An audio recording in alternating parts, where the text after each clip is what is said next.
महाराष्ट्राची कुलस्वामिनी आई तुळजाभवानी ज्यांनी आपल्या शौर्यानं, पराक्रमानं, कर्तृत्वानं आणि दातृत्वानं आलम दुनियेला दिपवलं ते हिंदवी स्वराज्याचे संस्थापक राजमान्य श्रीमंत योगी छत्रपती शिवाजी महाराज, आणि जिच्या मुशीतून रायगडाच्या छाताडावरती सुद्धा 32 मन सोन्याचं सिंहासन उभं राहिलं त्या राजमाता राष्ट्रमाता मा जिजाऊ साहेब जगावं कसं आणि लढावं कसं आणि शेवटच्या श्वासापर्यंत मृत्यूला सामोरंही जावं कसं हा जयांनी मंत्र आम्हास दिला ते धर्मवीर स्वराज्य रक्षक संभाजी महाराज या थोर विभूतींना मी प्रथमतः मानाचा मुद्रा करतो।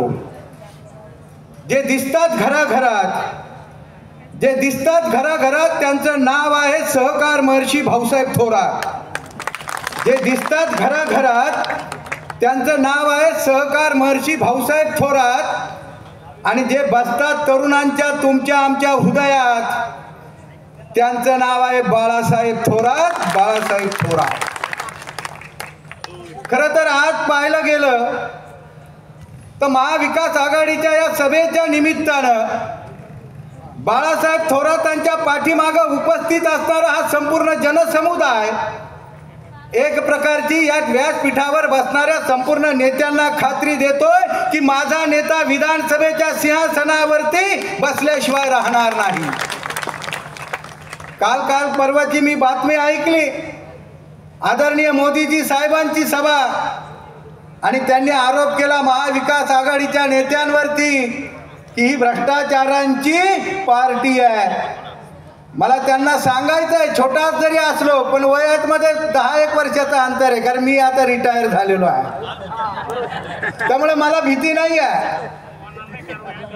पण मोदीजी म्हणाले ही भ्रष्टाचारांची पार्टी आहे। मित्रांनो, बंधू आणि भगिनींनो, आज महाविकास आघाडीचे महाराष्ट्रातल्या प्रत्येक उमेदवाराचा अभ्यास करा आणि कोणावरती आरोप आहे भ्रष्टाचाराचे ते सिद्ध करून दाखवा।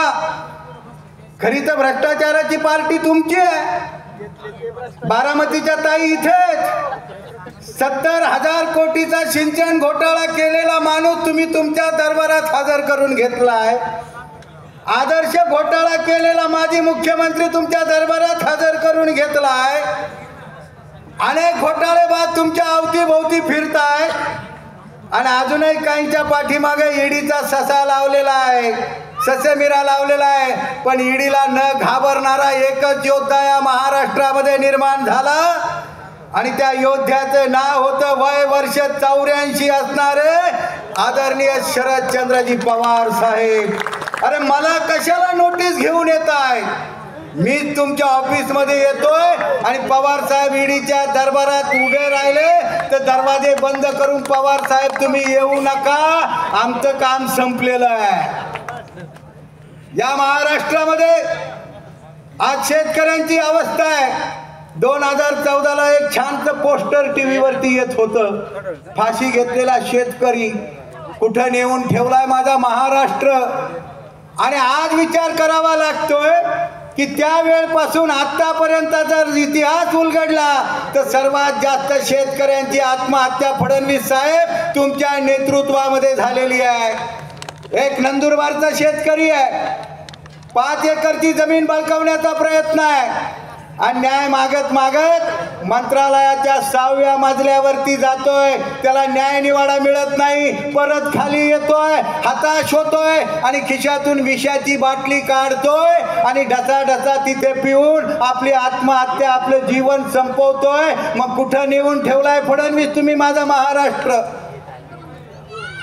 आणि शिवाजी महाराजांचं नाव घेताय, प्रत्येक नेता उठतोय, छत्रपती शिवाजी महाराजांचा जयघोष करतोय। अरे छत्रपती शिवाजी महाराजांचं नाव घेण्याच्या महायुतीच्या एकाही पुढाऱ्याला नैतिक अधिकार नाही, तो त्यांनी केव्हाच गमावलेला आहे। कारण छत्रपती शिवाजी महाराजांची पहिली शिकवण होती की स्त्री ही मराठ्यांच्या घरातील देवता आहे, आणि त्यावेळेस शिवाजी महाराजांच्या काळामध्ये स्त्रियांवरती अत्याचार झाल्याचं उदाहरण सापडणार नाही। पण इथं वाचाळवीरांची संख्या तितकी झाली की काय बोलावं काय बोलू नये की शिवाजी महाराजांनी सांगितलं की परस्त्री ही माते समान मानायची आहे, स्त्री ही मराठ्यांच्या घरातील देवता आहे आणि तिच्याकडे पाहताना तुम्ही कुटाळखोर नजरेनं पाहता आणि वक्तव्य करताय, तुम्हाला छत्रपतींचं नाव घेण्याचा अधिकार अजिबात नाही आहे। या ठिकाणी शेतकऱ्यांना जर कर्जमुक्ती दिली असेल, शेवटचं मला 2 मिनिटातच भावधी दिलेला आहे। मी दत्ता भाऊला सांगितलं की लाखोंच्या गर्दीमध्ये शिवजयंतीला मला बोलायची 1.5 तास सवय आहे आणि त्यांना मी चॅलेंज देतो की शिवाजी महाराजांचं नाव घेऊन जर बोलायचं असेल तर माझ्याशी खेटा कोणाला बोलायचं असेल तर। शेतकऱ्यांच्या बद्दल पहिली कर्जमुक्ती जर या महाराष्ट्रामध्ये शेतकऱ्यांची जर कोणी केली असेल तर ती जगद्गुरु तुकोबा रायांनी केलेली आहे आणि दुसरी जर कर्जमुक्ती कोणी केली असेल तर ती डॉक्टर मनमोहन सिंग पंतप्रधान असताना आदरणीय शरद पवार साहेबांनी केलेली आहे आणि तिसरी कर्जमुक्ती 2 लाखापर्यंत शेतकऱ्यांना कोणी केली असेल तर आदरणीय माजी मुख्यमंत्री उद्धवजी ठाकरे साहेबांनी केलेली आहे। आणि आता तर त्यांनी सांगितलंय शेतकऱ्यांना कर्जमुक्ती देऊन टाकायची आहे, शेतकऱ्यांना पुन्हा उभं करायचं आहे, शेतकऱ्यांच्या मालाला हमी भाव द्यायचा आहे आणि या झालेल्या आत्महत्या आम्हाला थांबवायच्या आहेत। आणि आज हे थांबवत असताना आम्हाला आमिष दाखवली जात आहे 1500 रुपयाची। निवडणुका तोंडावरती आल्यावरती आमच्या आया भगिनी काय तुमच्या 1500 रुपयाला टपलेल्या नाही आहेत, 1500 रुपये द्यायचे आणि 1200 रुपयाने गॅस विकायचा का? हे गणित आम्हाला समजत नाही का?